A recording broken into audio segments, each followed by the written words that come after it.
നമസ്തേ.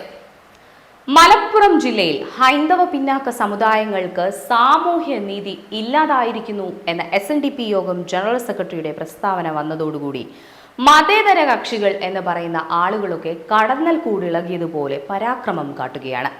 പിന്നാക്ക സമുദായങ്ങൾ അവിടെ തഴയപ്പെടുകയാണെന്നും അവിടെ ലീഗ് നിയന്ത്രിക്കുന്ന മുസ്ലിം രാഷ്ട്രീയ കക്ഷികളുടെ ഏകാധിപത്യമാണ് നടക്കുന്നതെന്നുമാണ് ശ്രീ നടേശൻ പറഞ്ഞത്.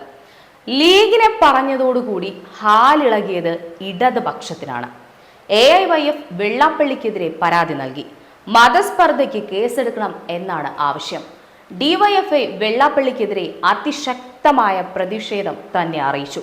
ലീഗിന്റെ അണികൾ തെരുവിൽ വെള്ളാപ്പള്ളിയുടെ കോലം കത്തിക്കുന്നു.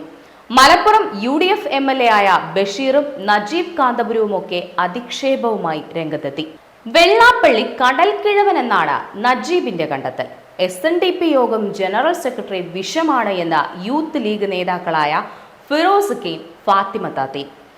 SNDP യോഗം സെക്രട്ടറിയെ കർശനമായി നേരിടണമെന്ന സിറാജ് പത്രത്തിൽ മുഖപ്രസംഗം. മലപ്പുറത്തോട് കളിക്കരുതെന്ന് സമസ്തയുടെ താക്കീത്. മാധ്യമങ്ങളെല്ലാം ഇതൊക്കെ ചൂടാറാതെ വാർത്തയുമാക്കുന്നുണ്ട്. എല്ലാം വെള്ളാപ്പള്ളിക്കെതിരെയുള്ള അധിക്ഷേപ ശരങ്ങൾ മാത്രം. വെള്ളാപ്പള്ളി നിലപാടില്ലാത്ത ആളായതുകൊണ്ട് യോജിക്കേണ്ട കാര്യം ഇല്ല എന്ന് ഒരു വിഭാഗം സംഘികളും തീരുമാനിച്ചു കഴിഞ്ഞിരിക്കുന്നു.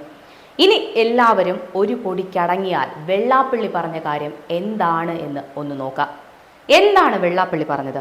മലപ്പുറത്ത് ഹൈന്ദവ പിന്നാക്ക സമുദായങ്ങൾക്ക് അസമത്വം നേരിടേണ്ടി വരുന്നു എന്ന്. ഈഴവ പിന്നാക്ക സമുദായത്തിന് മലപ്പുറം ജില്ലയിൽ എത്ര എയ്ഡഡ് വിദ്യാഭ്യാസ സ്ഥാപനങ്ങളുണ്ട്? 0. മുസ്ലിം സമുദായത്തിന് ആകെ എത്ര എയ്ഡഡ് കോളേജുകളുണ്ട്? 17 എണ്ണം. 11 കോളേജുകൾ, 9 അറബിക് കോളേജുകൾ. എല്ലാം സർക്കാർ എയ്ഡഡ്.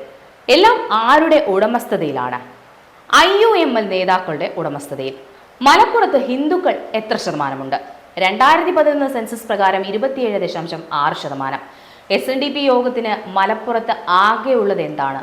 ഒരു അൺഎയ്ഡഡ് കോളേജ്. ശമ്പളം തന്നെത്താൻ കൊടുക്കണം. ചില്ലിക്കാശ് സർക്കാർ തരില്ല. അപ്പോൾ നീതി നിഷേധം നടന്നു എന്ന് പറയുന്നത് വാസ്തവം തന്നെയല്ലേ?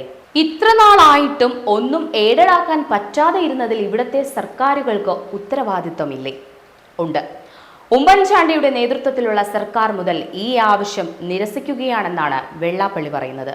പിന്നെ എന്തുകൊണ്ടാണ് മാധ്യമങ്ങൾ, രാഷ്ട്രീയക്കാർ ഒക്കെ വെള്ളാപ്പള്ളി പറയുന്ന കാര്യം സത്യസന്ധമായി കൊടുക്കാത്തത്?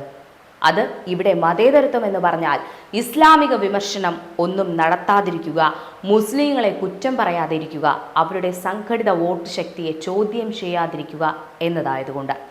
മലയാള ഭാഷാ പിതാവായ തുഞ്ചത്തെഴുത്തച്ഛൻ്റെ പ്രതിമ സ്ഥാപിക്കാൻ വിലക്കുള്ളത് ഇവിടെയാണ്, അതും മലപ്പുറം തിരൂരിൽ. എന്താണ് കാരണം? പ്രതിമ സ്ഥാപിച്ചാൽ അത് ആരാധനാലയമാകുമോ എന്ന ഭയം. അതുകൊണ്ട് തൽക്കാലം പേനയും ഒരു മഷിക്കുപ്പിയും മാത്രം വെച്ചു. മതേതര ലീഗ് ഭരിക്കുന്ന മലപ്പുറം നഗരസഭാ മന്ദിരത്തിന്റെ പേരെന്താണ്? അത് ഹൈന്ദവ സ്നേഹിയായ വാര്യൻകുന്നൻ മെമ്മോറിയൽ എന്ന്. അപ്പോൾ എല്ലാം ഓക്കെ. ഞമ്മ പറഞ്ഞതുപോലെ അപ്പോൾ മലപ്പുറത്ത് ഒരു വിവേചനവുമില്ല. ലീഗിന്റെ ഒരു അപ്രമാദിത്യവും അവിടെ നടക്കുന്നില്ല. എല്ലാവരും വെള്ളാപ്പള്ളിയെ കുറ്റം പറഞ്ഞു, ലീഗിന് സലാം പറഞ്ഞു പിരിഞ്ഞു പോവുക. മതേതരത്വം വിജയിക്കട്ടെ.